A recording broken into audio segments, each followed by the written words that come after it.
జై గురుదేవ్. ఓం శ్రీ సాయిరామ్. అనంత ప్రేమ స్వరూపులారా,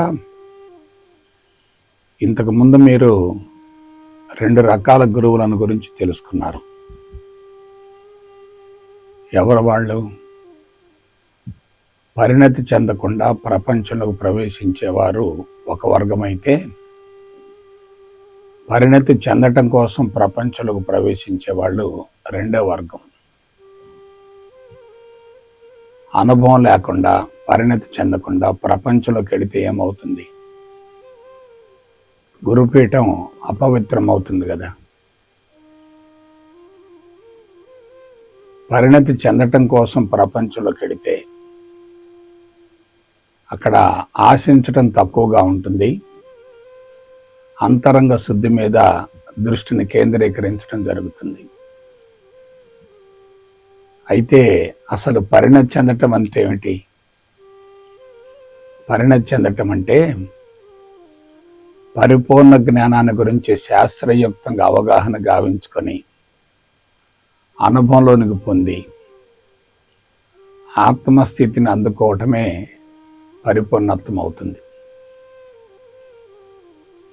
ప్రపంచంలోకి ప్రవేశించేటప్పుడు అర్హత లేకపోయినా నేను పరిణతి చెందాలి, సమాజాన్ని మంచి మార్గం వైపుకు మళ్లించాలి, నా జీవితంలోని ప్రతి క్షణం, నా శరీరంలోని ప్రతి కణం సమాజానికి అంకితం కావాలి అనే భావంతో సమాజంలోకి ప్రవేశించే వాళ్ళు తప్పనిసరిగా పరిణతి చెందుతారు.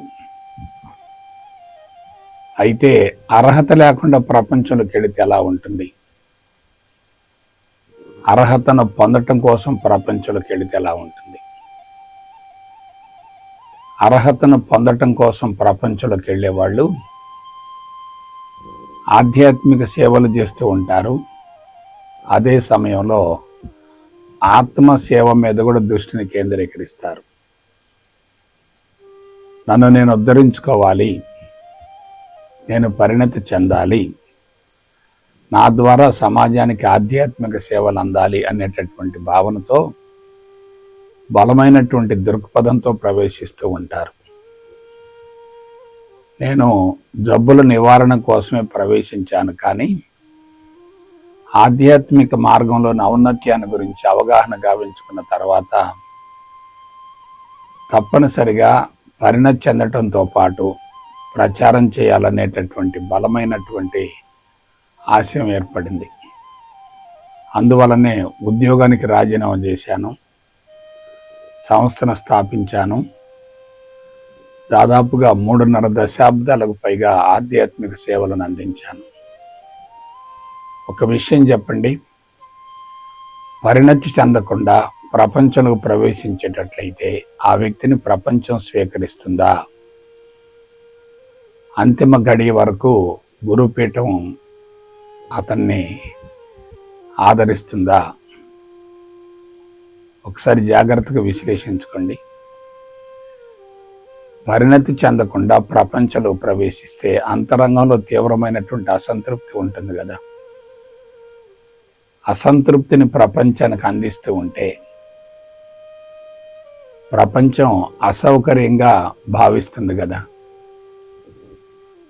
పైగా పరిణతి చెందకుండా ప్రపంచానికి అందించే ప్రయత్నంలో ఒక దశకు పోయిన తర్వాత శరీరం బలహీనపడుతుంది కదా. అందువల్ల నేను చేసినటువంటి ప్రయోగం చాలా వినూత్నమైనది. ఏమిటది? అర్హత లేకుండానే ఆధ్యాత్మిక ప్రచారాన్ని ప్రారంభించాను. ముందు గురూజీని అయ్యాను, తర్వాత సంస్థను స్థాపించాను, గురూజీలను తయారు చేశాను, విపరీతంగా శ్రమించాను, కృషి చేశాను.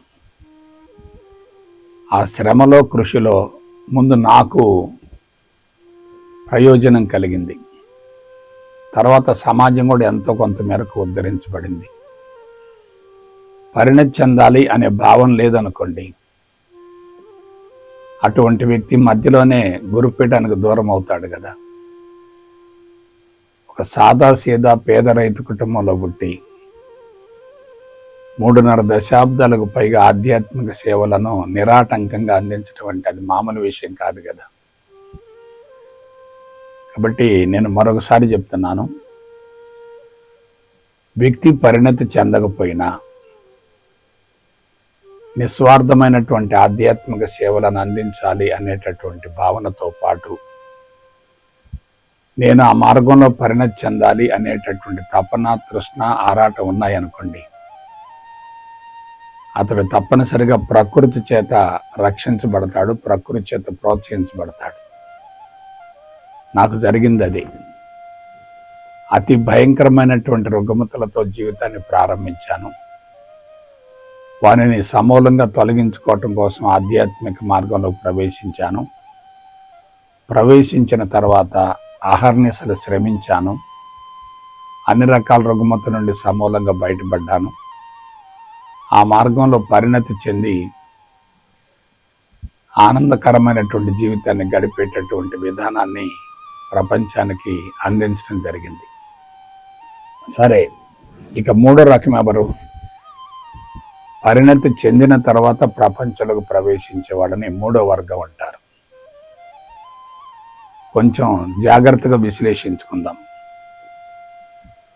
ఒక వ్యక్తి పరిణతి చెందాడు, ప్రపంచంలోకి వెళ్ళి ఆధ్యాత్మిక ప్రచారం చేయాలనేటటువంటి భావనతో ఉన్నాడు. అతన్ని తప్పనిసరిగా ప్రపంచం స్వీకరిస్తుంది కదా. ఒక విషయాన్ని గుర్తుపెట్టుకోండి, పుట్టుకతోటే ఉత్తమ సంస్కారాలతో జీవితం ప్రారంభమైందనుకోండి, అటువంటి వ్యక్తి గురుపీఠ మీద కూర్చుంటే గురుపీఠానికి వన్నె వస్తుంది కదా, గురుపీఠాన్ని కాపాడతాడు కదా, గురుపీఠాన్ని పవిత్రమైనటువంటి వేదికగా మార్చుకుంటాడు కదా. కాబట్టి పరిణతి చెందిన తర్వాత ప్రపంచంలోకి వెళితే అటువంటి వ్యక్తులు ప్రపంచానికి తప్పనిసరిగా న్యాయం చేయగలుగుతారు. అయితే పరిణతి చెందటం అంటే ఏమిటండి? సిద్ధాంతపరంగా తెలుసుకోవటమా, అనుభవాన్ని పొందటమా? సిద్ధాంతపరంగా తెలుసుకుంటే అనుభవంలోకి రాకపోతే ఏమవుతుంది? సిద్ధాంతపరంగా తెలుసుకున్నా అనుభవంలోకి రాకపోతే ఏమవుతుంది? అంతా తెలిసిందనేటటువంటి భావన కలుగుతుంది, ఆధ్యాత్మిక అహంకారం పెరుగుతుంది, జ్ఞాన మదం కూడా పెరుగుతుంది కదా. కాబట్టి వేదాలు, ఉపనిషత్తులు, బ్రహ్మసూత్రాలు, భగవద్గీత వంటివన్నీ కూడా అవపోసన పట్టినా అక్కడ అనుభవం లేదు కదా. ఏది ముఖ్యం? అనుభవం ముఖ్యమా, పాండిత్యం ముఖ్యమా? పాండిత్యం అనేది కేవలం ప్రచారానికి ఉపయోగపడుతుంది తప్ప ప్రపంచాన్ని మార్చడానికి అది ఉపయోగపడదు కదా. అందువల్ల ఏం కావాలి? అనుభవం ఉండాలి. అనుభవం అనేది ఆకస్మికంగా వచ్చేది కాదు కదా. ఒక వ్యక్తి ఉత్తమ సంస్కారాలతో జీవితాన్ని ప్రారంభించాడు, చాలా మంచిది. జ్ఞానపరంగా పరిణతి చెందాడు, ఇంకా మంచిదే. కానీ అనుభవం లేకపోతే ఏమవుతుంది? అనుభవం లేకపోతే తెలిసిందంతా సిద్ధాంతంగా మిగిలిపోతుంది తప్ప ప్రపంచంలో మార్పు వచ్చే అవకాశం లేదు కదా. ఒకసారి ఆలోచించండి. ఒకసారి ఋషుల యొక్క జీవితాన్ని పరిశీలించండి. ఋషి తత్వంలో జీవించినటువంటి వ్యక్తుల జీవితాన్ని పరిశీలించండి. ఋషులు ఉత్తమ సంస్కారాలతోటే జీవితాన్ని ప్రారంభించి ఉంటారు. అదే సమయంలో బ్రహ్మచర్యంలో ధర్మాన్ని గురించి, శీలాన్ని గురించి, పవిత్రతను గురించి, మాతృత్వాన్ని గురించి స్పష్టంగా అవగాహన గావించుకొని తర్ఫీదును పొందుతారు. బ్రహ్మచర్యం అంటే ఏమిటి? తర్ఫీదును పొందేటటువంటి దశ. ఏమిటా తర్ఫీదు? ధర్మబద్ధంగా జీవించడం, ప్రకృతికి అనుగుణంగా జీవించడం, మాతృత్వం అనేటటువంటి పవిత్రమైనటువంటి యజ్ఞాన్ని సఫలీకృతం గావించడం అనేటటువంటి అంశాలను గురించి స్పష్టంగా అవగాహన గావించుకోవటమే బ్రహ్మచర్యం. ఆ తదుపరి దశ ఏమిటి? గృహస్థ జీవితం. గృహస్థుగా గృహస్థ ధర్మాన్ని పాటించాలి, ధర్మపత్నితో సంసార జీవితాన్ని కొనసాగించాలి, ధర్మబద్ధంగా సంపాదన ఉండాలి, బిడ్డలకు జన్మనివ్వాలి, ఆ బిడ్డలను సమాజానికి కానుకగా అందించే విధంగా తీర్చిదిద్దాలి. అదే గృహస్థ జీవితం. ఆ తర్వాత బిడ్డలకు మార్గదర్శకం చూపించాలి కదా, అదే వానప్రస్థం. ఆ తర్వాత సన్యాసి దశ. నేను మరొకసారి చెప్తున్నా, ఋషులందరూ కూడా సన్యాసి దశలోనే వేదాలను, ఉపనిషత్తులను, బ్రహ్మసూత్రాల గురించి ప్రపంచానికి బహిర్గతం గావించడం జరిగింది. ఋషితత్వం సామాన్యమైనది కాదు. ఋషులంటే ఇంద్రియాలను సమూలంగా జయించిన వారు, కరిగించుకున్నవారు. ఇంద్రియాలు ఎప్పుడు కరిగిపోతాయి? అనుభవిస్తే కరిగిపోతాయి, కానీ అణుచుకుంటే కరిగిపోవు కదా. ఉత్తమ సంస్కారాలతో జీవితం ప్రారంభమైనప్పటికీ, ఉత్తమమైనటువంటి లక్షణాలు ఉన్నప్పటికీ, అవి ఇంకా బలోపేతం కావాలంటే తప్పనిసరిగా తర్ఫీదు ఉండాలి.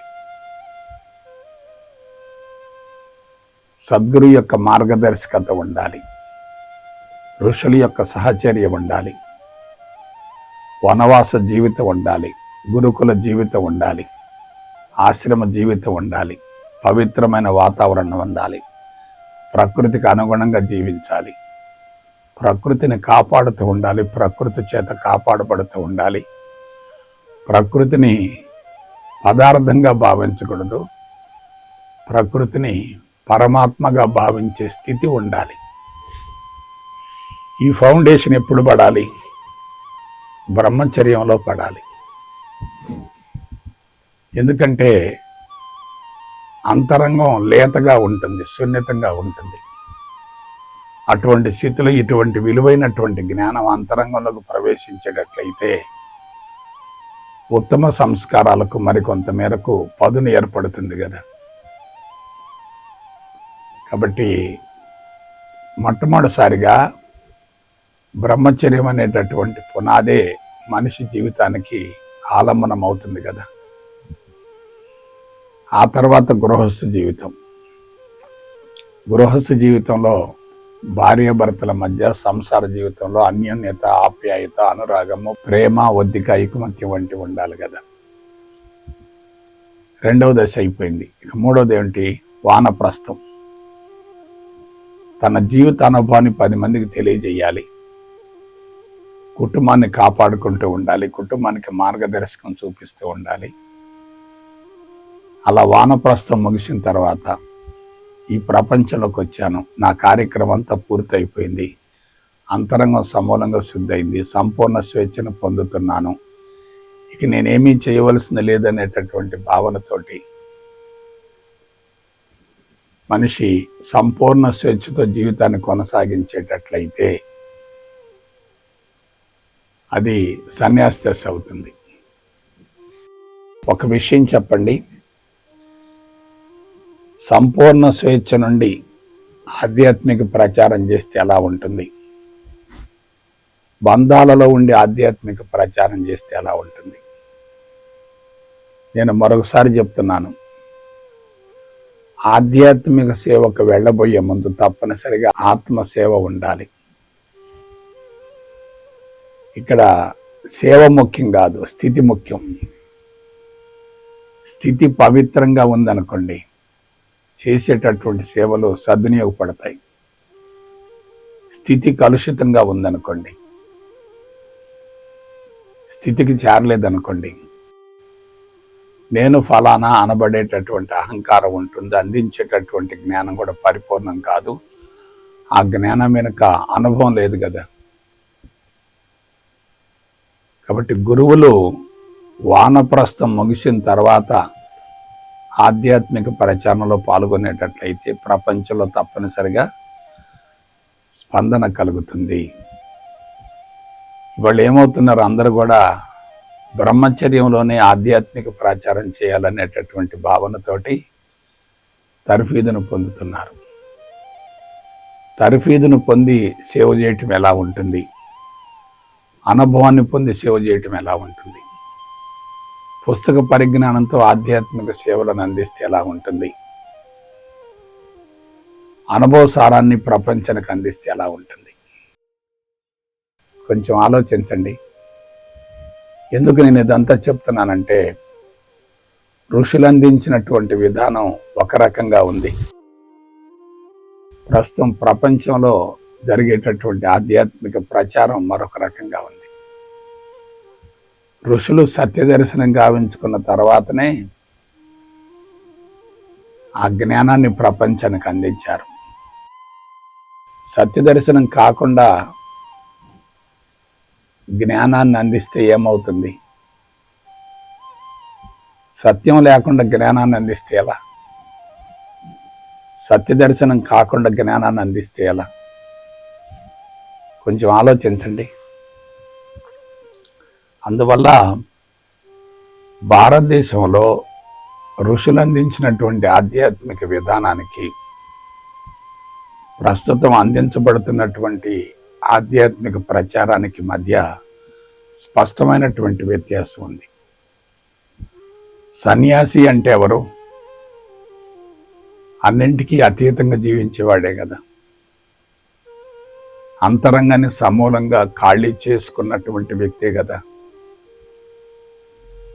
పూర్తిగా సంస్కార శుద్ధి జరిగినటువంటి వ్యక్తే కదా. అటువంటి వ్యక్తి ఇక ప్రపంచం నుండి ఏమీ ఆశించడు కదా. ప్రపంచం నుండి ఆశించకపోతే 80% సాధన జరుగుతూనే ఉంటుంది కదా. పైగా బ్రహ్మచర్యం ఎలా గడిచింది, గృహస్థ జీవితం ఎలా నడిచింది, వానప్రస్థం ఎలా ఉంది, ఇటువంటి విషయాల గురించి జీవిత అనుభవాన్ని ప్రపంచానికి అందిస్తాడు తప్ప సమాచారాన్ని సేకరించి అందించడు కదా. ఒక విషయం చెప్పండి, సమాచారాన్ని సేకరించి అందించేటటువంటి వ్యక్తి ముఖం ఎలా ఉంటుంది? అనుభవ సారాన్ని అందించేటటువంటి వ్యక్తి ముఖం ఎలా ఉంటుంది? అనుభవ సారాన్ని అందించేటటువంటి వ్యక్తి మాటల వెనుక శక్తి ఉంటుంది కదా. మాటల వెనుక శక్తి లేకపోతే ఆ మాటలు శిష్యులను ప్రభావితం చేయవు కదా. కాబట్టి గురూజీలు ఎలా ఉండాలి? పరిణతి చెందిన తర్వాత ప్రపంచంలోకి వెళ్ళాలి. అయితే ఇందులో ఒక చిన్న మినహాయింపు ఉంది. కొంతమంది పుట్టుకతోటే ఉత్తమ సంస్కారాలతో జన్మించారనుకోండి, జీవితాన్ని ప్రారంభించారనుకోండి, అటువంటి వ్యక్తుల అంతరంగాన్ని శుద్ధి చేసుకోవటం సులభతరం అవుతుంది కదా. అటువంటి వాళ్ళు వయసు మళ్ళకుండానే గురుపేట మీద కూర్చునేటటువంటి అర్హతను పొందుతారు కదా. రెండవది, గృహస్థు జీవితం లేకుండా అంతరంగాన్ని సమూలంగా శుద్ధి గావించుకోవటం సాధ్యం కాదు కదా. ఎందుకంటే మాతృత్వం అనేటటువంటి పవిత్రమైనటువంటి యజ్ఞం సఫలీకృతం అయితేనే జీవుడు కరిగిపోతాడు, జీవుడు లేని దేహంతో కూడినటువంటి దేవుడిగా మారతాడు. ఇక్కడ గృహస్థ జీవితం చాలా కీలకమైంది. ఉత్తమ సంస్కారాలతో జీవితాన్ని ప్రారంభించినప్పటికీ తప్పనిసరిగా వాటితో పాటు చెడు సంస్కారాల మోతాదు కూడా ఎంతో కొంత మేరకు ఉంటుంది కదా. చెడు సంస్కారాల మోతాదు ఉన్నప్పుడు వాటిని కరిగించుకోవటం కోసం కర్మలు చేయాలి కదా. ఆ కర్మలు చేయటంలో గృహస్థ జీవితం కీలక పాత్ర పోషిస్తుంది కదా. కుటుంబ పోషణ కూడా సాధనలో ఒక భాగమే కదా. ఎప్పుడైతే మాతృత్వం అనేటటువంటి యజ్ఞాన్ని సఫలీకృతం గావిస్తూ కుటుంబ పోషణలో నిమగ్నం అవుతూ ఉంటే అంతరంగం తప్పనిసరిగా 100% శుద్ధి అవుతుంది కదా. చెడు సంస్కారాలతో జీవితాన్ని ప్రారంభించి గురుపేట మీద కూర్చున్నటువంటి వ్యక్తులు తప్పనిసరిగా ప్రపంచాన్ని మిస్లీడ్ చేస్తారు. స్వార్థ ప్రయోజనాల కోసమే ప్రచారంలో పాల్గొంటారు, ఆశించి ఉంటారు. ఆశించింది అందితే తాత్కాలికంగా సంతృప్తి ఉంటుంది, అందకపోతే తీవ్రమైనటువంటి అసంతృప్తి ఉంటుంది కదా. ఇది అందరూ తెలుసుకోవలసినటువంటి నగ్న సత్యం. కాబట్టి పరిణతి చెందినటువంటి గురువులే ప్రపంచానికి కావాలి. అలా పరిణతి చెందడానికి తప్పనిసరిగా ప్రిపరేషన్ ఉండాలి. ప్రిపరేషన్ లేకుండా పరిణతి చెందే అవకాశం లేదు. మీరు ప్రస్తుతం సమాజాన్ని గమనించండి. ఉత్తమ సంస్కారాలతో జీవితాన్ని ప్రారంభించే వాళ్ళు దాదాపుగా తగ్గిపోతున్నారు. ఎందుకంటే ప్రకృతి చిన్నాభిన్నమైంది. సైన్సు సాంకేతిక పరిజ్ఞానం తారాస్థాయికి చేరింది. కలుషితమైనటువంటి వాతావరణంలోనే జీవిస్తున్నారు. అటువంటి స్థితిలోనే బిడ్డలకు కంటున్నారు. ఆ బిడ్డలలో ఉత్తమ సంస్కారాలు ఉంటాయని చెప్పి మనం ఎలా విశ్వసించగలుగుతాం? శరీరం దృఢంగా ఉండాలి, పటిష్టంగా ఉండాలి, శక్తివంతంగా ఉండాలి, ఆరోగ్యంగా ఉండాలి, పుష్కలంగా ప్రాణశక్తితో నింపబడి ఉండాలి అంటున్నాం కదా. అది ఎవరికి సాధ్యమవుతుంది? అది కష్టించి పనిచేసే వాడికే సాధ్యమవుతుంది.